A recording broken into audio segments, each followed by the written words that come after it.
All right, welcome back, guys. So now we're gonna start talking about your what we call your mood, right, or your subconscious mood.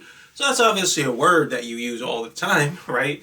You can, you said you were in a bad mood or a good mood, or you just felt some type of mood or some type of way.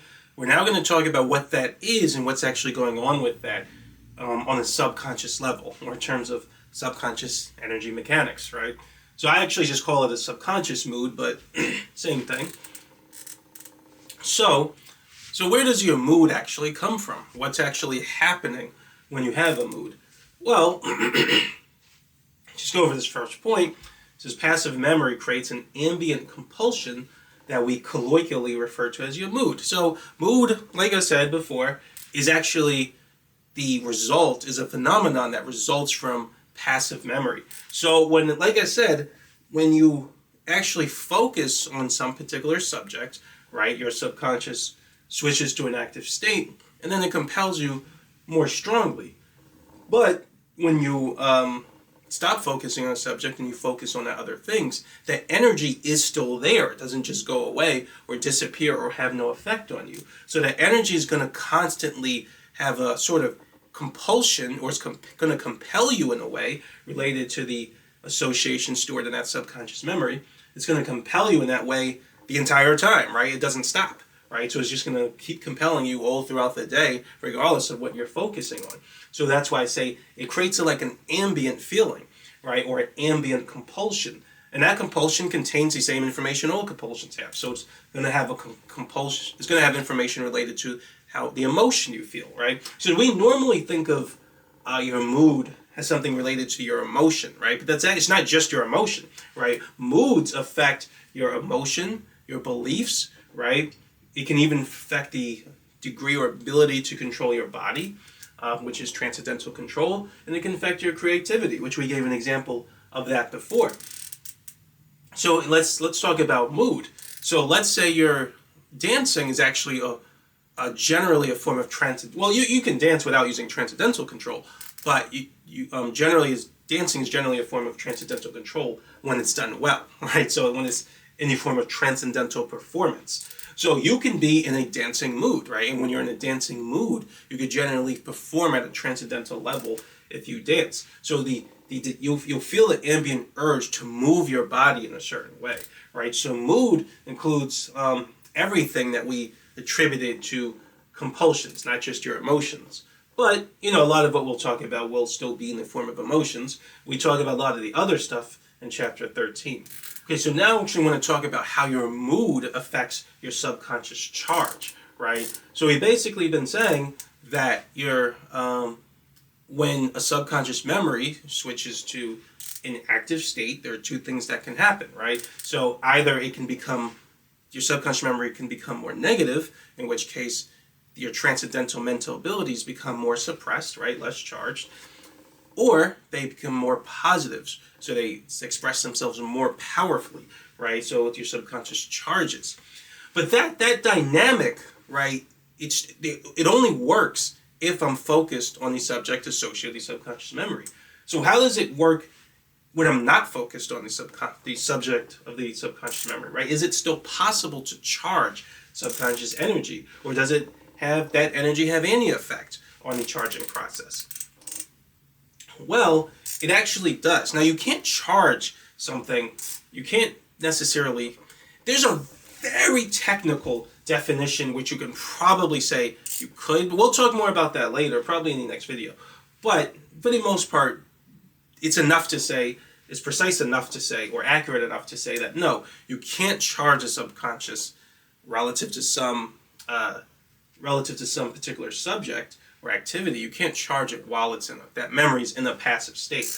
However, when that subconscious memory is in a passive state, it can still affect your subconscious charge when you do focus on something. And so that's why I think I was saying before, a subconscious charge, technically, it's any charge you have is relative to some particular subject, but there's also components of the charge that isn't relative to it, right? And that component is what we're going to talk about now.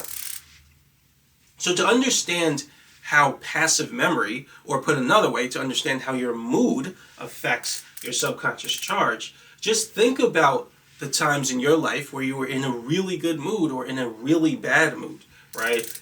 You probably noticed, right? So let's say something really good happened to you, right? That put you in a good mood. Let's say that, maybe you got a new job, right? Or you were saving up for something and you finally got it, right? There's something really hard to get for some reason, you got it. Or there was some chick you really like and you've been talking to for a while. She wasn't giving you any time of day and she finally, said yes, right? Something puts you in a wonderful mood. Maybe you won the lottery or something or some prize. And you probably notice in those times in your life that you're walking down the street and you'll notice little things, right? Sort of, you're responding to them more favorably, right, than normal, right? It'll be little tiny things. Could be like birds chirping or something, right? Maybe you're walking and you hear some upbeat song playing, right? Something, little tiny things like that. Or maybe you see animals running across. For whatever reason, you see these things and they make you feel, if you feel like you're enjoying them more than you normally would, right? There's something more enjoyable about them, right? Where does that come from? Now, the same thing happens when you're in a really bad mood. Let's say something happened to put you in a terrible mood, right? You'll notice that little things that normally wouldn't bother you probably bother you way more, right?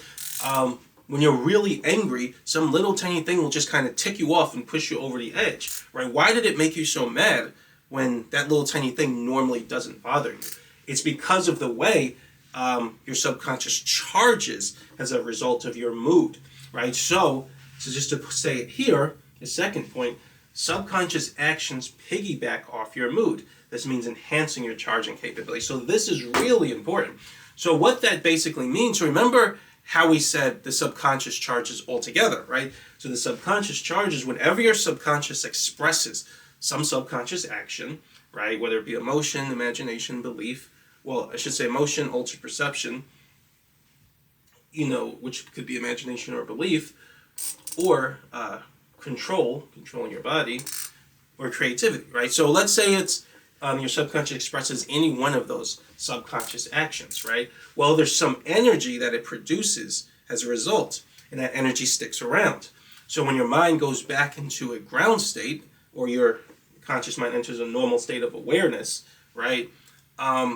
When it enters a transcendental state again and produces that same subconscious action while focused on the same subject, the subconscious action piggybacks or borrows some energy from that energy still lingering around, right? And then it produces a more powerful subconscious action. And each time you repeat that cycle, the subconscious actions become stronger and stronger and stronger. Well, what's interesting is that it actually also does that from your passive memory, which we didn't mention before. So if your passive memory has an ambient compulsion that's just there all the time, right? Then when you focus on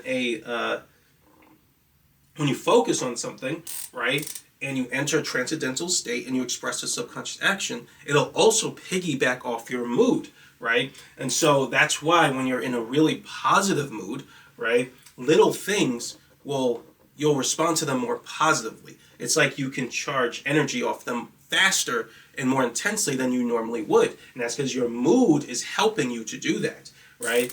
Now, what's interesting about that is that it actually has the reverse effect, right, with when it's negative versus positive. So, for example, let's say you're in a really, really bad mood, right? You're going to notice the things that normally make you happy don't make you as happy. Why? Because the mood, positive, like I said before, because this was in chapter 2, positive frequencies are antithetical to negative frequencies, right? So it's always harder to charge some frequency where the emotion feels positive. At the same time, you're charging an emotion or frequency, your subconscious at a frequency where its emotion feels negative, right? So you can mix frequencies, charge different frequencies at once, but negative emotions are always harder to charge at the same time you're charging positive emotions. Hard to mix them. So that same thing applies to your mood, right? So if you're in a really bad mood, right, it's very hard to charge positive frequencies or hard to charge your subconscious at a positive frequency. So we would say your negative mood is dampening your ability to charge at a positive frequency or charge a positive emotion. By the same token, when you're in a really positive mood, you'll notice things that normally bother you don't bother you as much, right? So your positive mood is dampening your subconscious ability to charge at a negative frequency. So that's very important, right? So your mood basically always has the ability to increase it has the capability of enhancing your charging capabilities. You could charge much faster and more powerfully depending on what's going on with your mood. Now that's really important. We're going to talk about that in the next video about a charging technique. The most powerful charging technique actually relies on that principle. So now, another question to ask as well, how long does your mood last, right? If mood enhances your ability to charge, which is really important, that's basically the entire thing we're learning to do in these videos, in this curriculum, then it becomes useful to ask, how long does your mood last? How long does your mood last? So when you're in a bad mood, how long is it there? How long is it sticking around? Because if you're in a bad mood, it's going to dampen your ability to experience any positive emotion, right? You can still do it, right? But it's not going to be as strong. It's not going to be as intense, right? Because it's dampening it, right? It's weakening your subconscious ability to charge at a positive frequency, right? Now you might think of an exception and say, oh, well, if someone's in a really bad mood, let's say they win the lottery, right? And you might say, well, no, they now switch to a really good mood, right? Not necessarily, right? Because there's still that bad mood is still going to be lingering around. Like I said, the energy doesn't go away. When you learn to control these things, you're going to notice, it's going to become more clear what I'm talking about. Because you may not be used to noticing all the frequencies and energies in your mood because you're not used to charging energy. I notice it all the time. But if a person does win, like let's say a person's in a really bad mood but they win the lottery, that's a special type of charging condition that I call a shock charge. We'll talk about that more in chapter 12. That's more of an exception though, but that's definitely not this principle is still happening even then, right?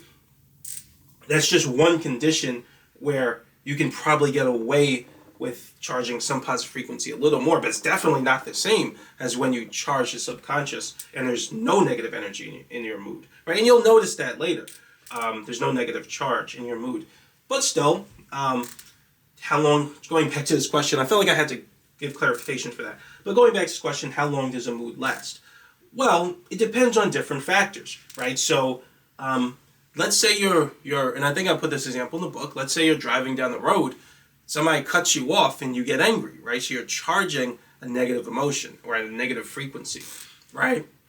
Does that energy last in your mood for the rest of the year, right? So it's hard for you to charge or feel positive feelings for a whole year from that one situation, right? Of course not, right? It doesn't last that long, right? On the other hand, let's say that you experienced a breakup or something, or you got fired from your job and that put you in a bad mood, right? Is that going to go away after a few seconds and you feel wonderful again? No, it's going to last for a while, right? Definitely longer than the guy who cut you off when you were driving. So what determines how long a mood lasts? Because your mood is going to determine how well you charge certain frequencies, positive or negative. So you need to know what's going on with it. Well, it depends on different factors, right? So it depends on the intensity of the charge and how long the subconscious memory stays in a passive state. So for example, if I charge my subconscious for, 3 minutes, right? We haven't talked too much about timing yet. We're actually going to start getting into the timing components of charge now and in the next video. But let's say you charge for 10 minutes, right? Let's say you charge at a negative frequency of anger or something for 10 minutes, right? That's going to your mood, right, when the subconscious memory switches to a passive state, is going to probably not going to last as long as if you were charging for like 5 days, right? So how long it lasts depends on the intensity of the charge, right? Now the intensity of the charge also depends on, and it's not just how long you've been charging, it's also how much attention you gave the charge. We haven't talked about how charging techniques yet and the role attention plays. We talked about the principle, but we'll talk more about attention in chapter 12 in terms of charging techniques. But it depends on how much attention you gave your charge. Yeah, so it depends on different factors, right? Depends on the intensity of your charge, how much attention you gave, and it also depends on how long the subconscious memory stays in a passive state. Because, like I said, it discharges when it's in a passive state, not when it's in an active state. So now technically, you could say the mood will also reduce if when that memory goes into active state, just subconscious entropy happens and it just becomes more negative. That'll also decrease your mood. That's actually probably what normally happens. But for the moment, we're just going to table that idea, and we're just going to look at the condition where it's in a passive state. So let's say there's something you charged. Let's say there's a guy who cut me off in the road and I'm angry. So that's the subject. So whenever I think about that event or that person, I feel anger because I'm accessing the subconscious memory and the association stored in that memory. Now, if I go without thinking about that experience for 5 seconds, right, it'll lose energy, but it won't really lose that much, right? Now, if I go without thinking about that experience for 2 days, and then I think about it, it's going to have lost a lot more energy by that time. So the longer it stays in the passive state, doesn't matter if I think about it even for like 1 second every hour, because that 1 second is not enough time for it to charge more. So it's just a matter of how much time has elapsed that's in a passive state. Doesn't matter how many times you focus on these subjects is irrelevant. The total time it stayed in a passive state over a period of time will determine how much energy it's lost, right? So now what's important about this is that it's a scale. So the energy keeps dropping while it's in a passive state until it reaches some point where it's virtually insignificant, right? Where you don't really feel it anymore.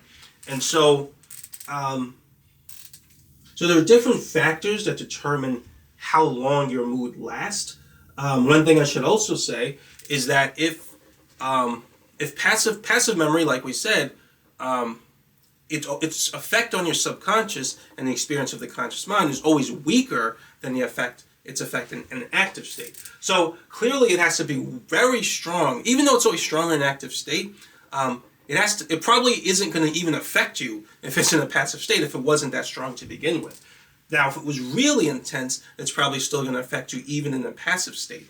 So all these things determine, how it affects you in a passive state. However, the general rule that I like to give for passive memory, which is kind of finally the answer to this question, how long does your mood last, is this, right? So generally passive memory discharges most of its energy after about 7 days. So that's kind of, in my experience with charging my subconscious and recognizing what's going on with the passive memory and my mood. We're going to talk about that a little more in the next video.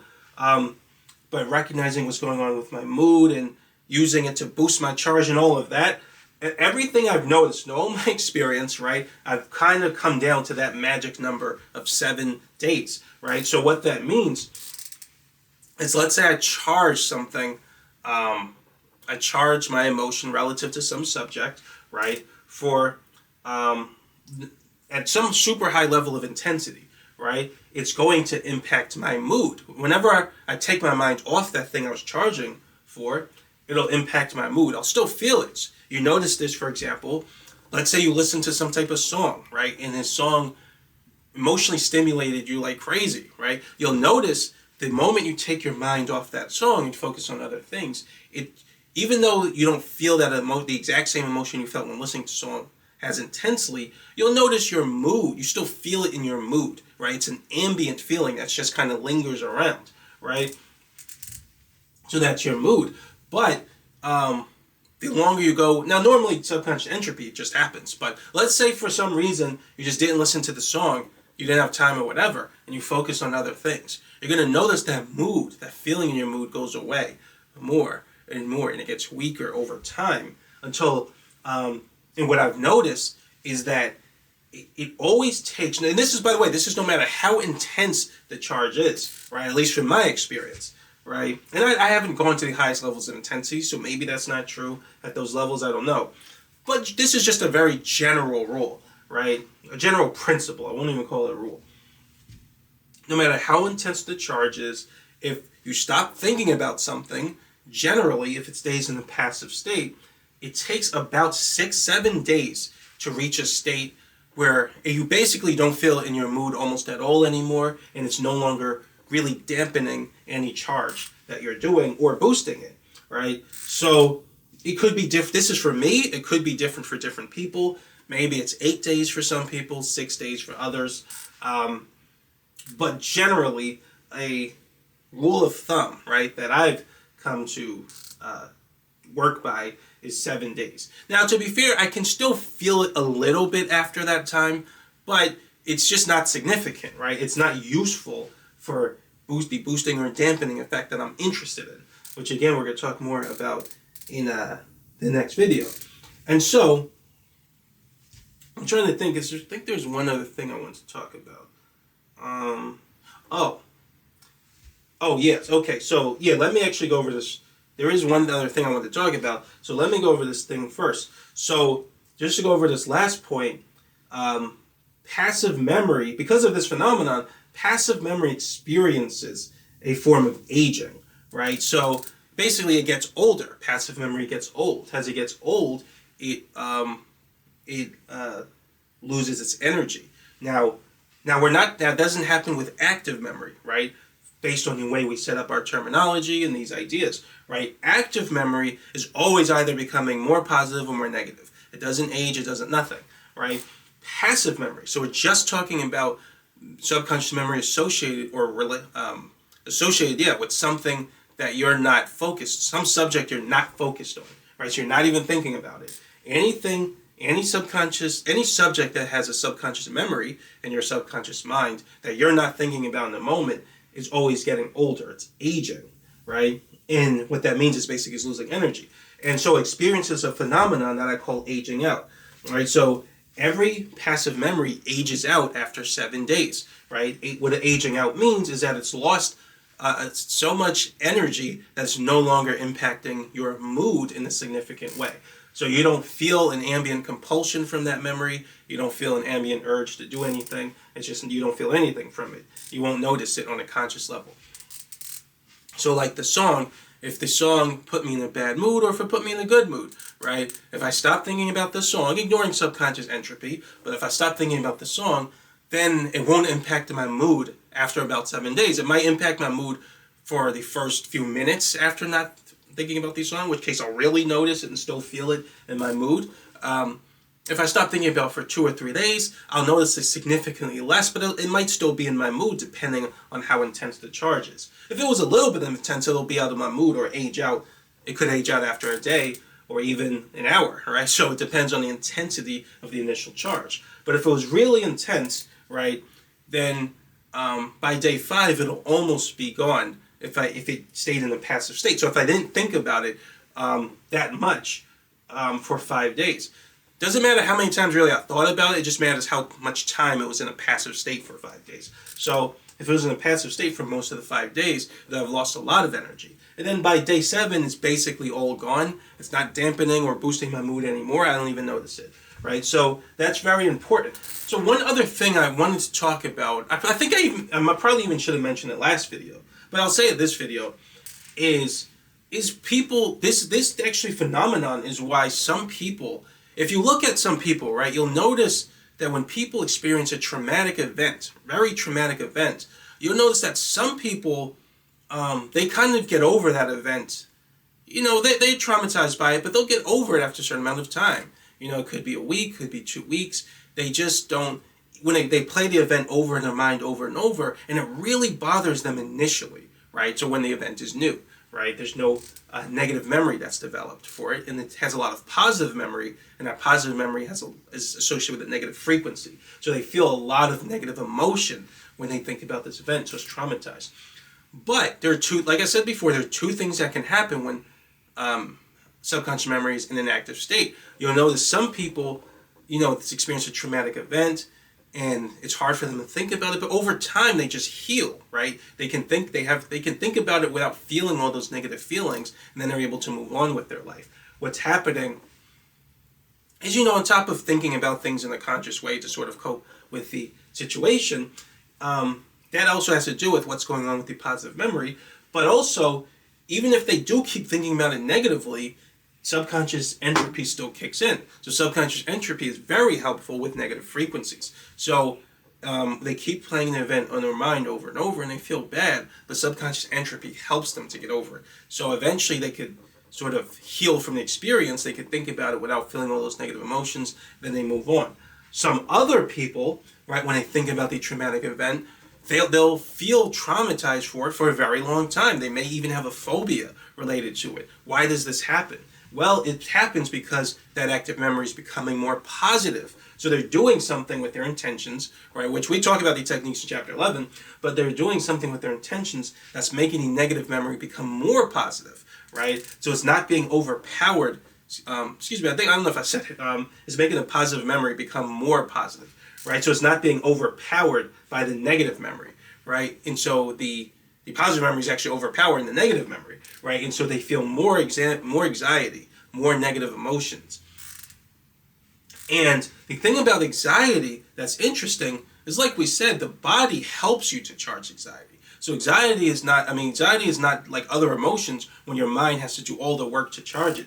And so that's why it's actually easy for people to get stuck in that kind of feedback loop when it comes to anxiety. They charge some anxiety, they produce an intention that causes their subconscious to switch to some frequency that their body responds by charging anxiety, right? Their mind takes over the charge, right, and charges more anxiety.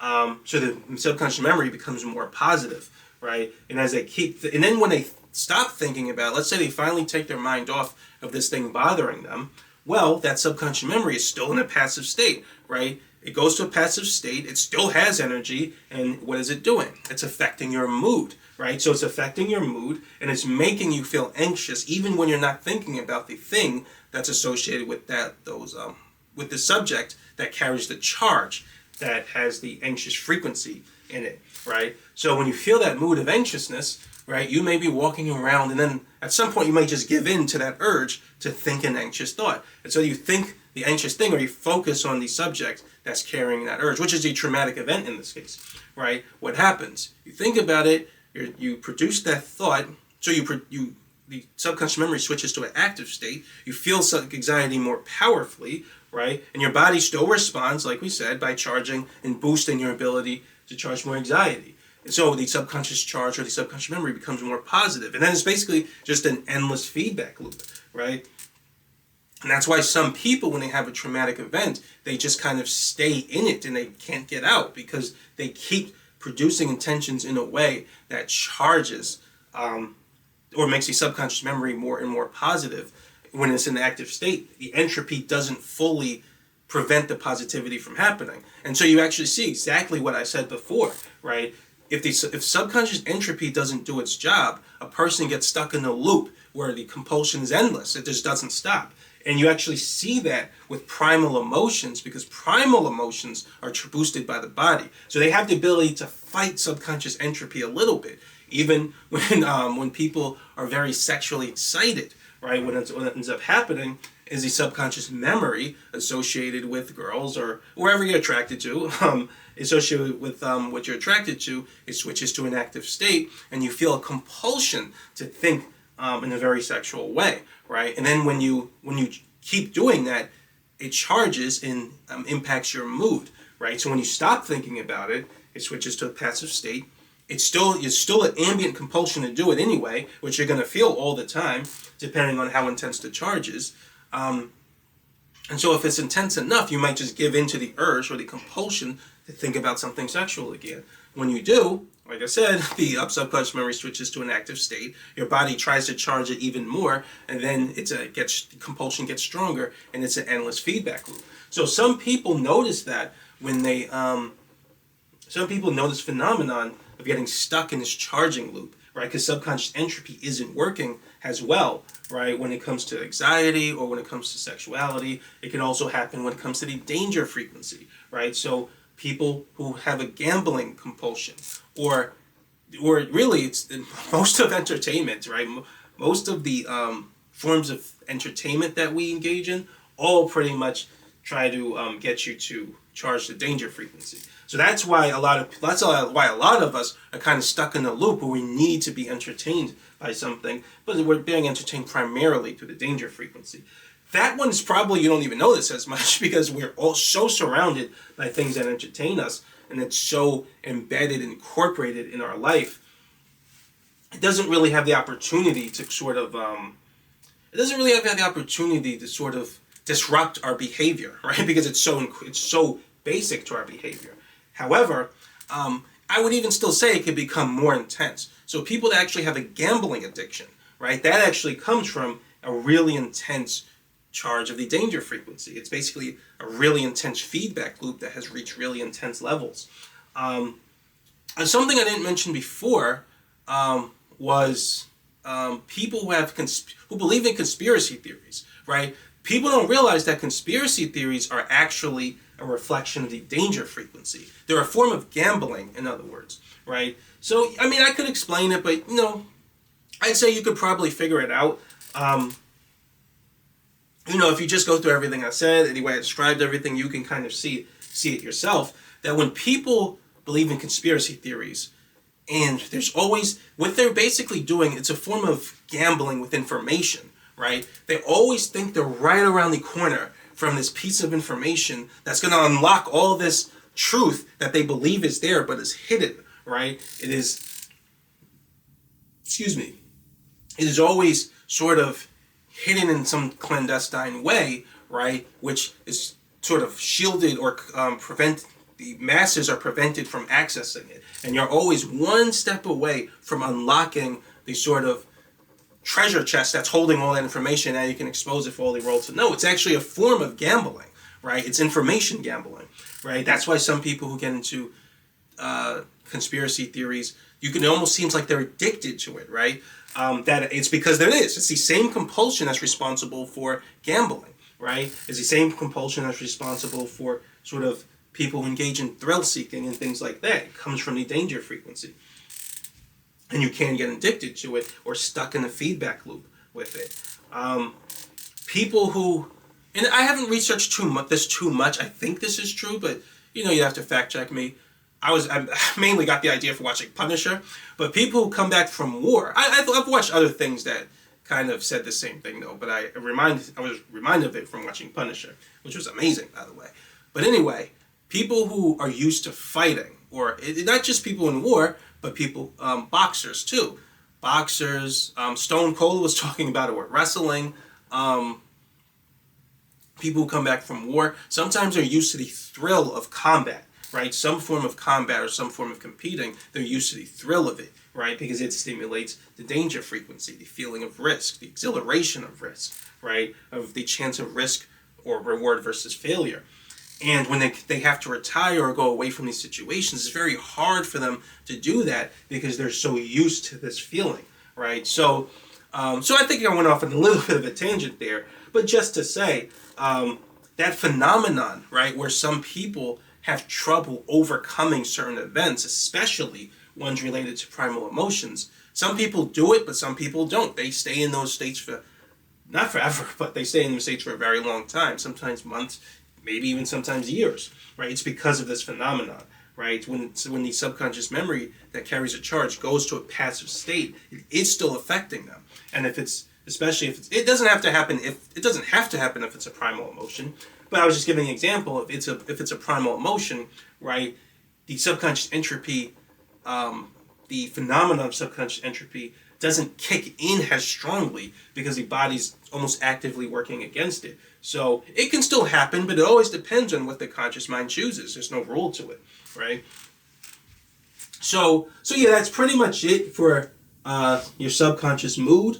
In the next video, we're going to talk a little more about we're going to talk more about timing, but now we're going to talk about another kind of parity. So there's 3 forms of parity that we're going to talk about. So we already talked about 2 of them, but now we're going to talk another one in terms of your subconscious memory. So the whole thing, your subconscious memory system, as it relates to passive memory. And then we're going to talk about a very special form of charging related to passive memory. So that's it for now, but thanks for watching, and I'll see you next video.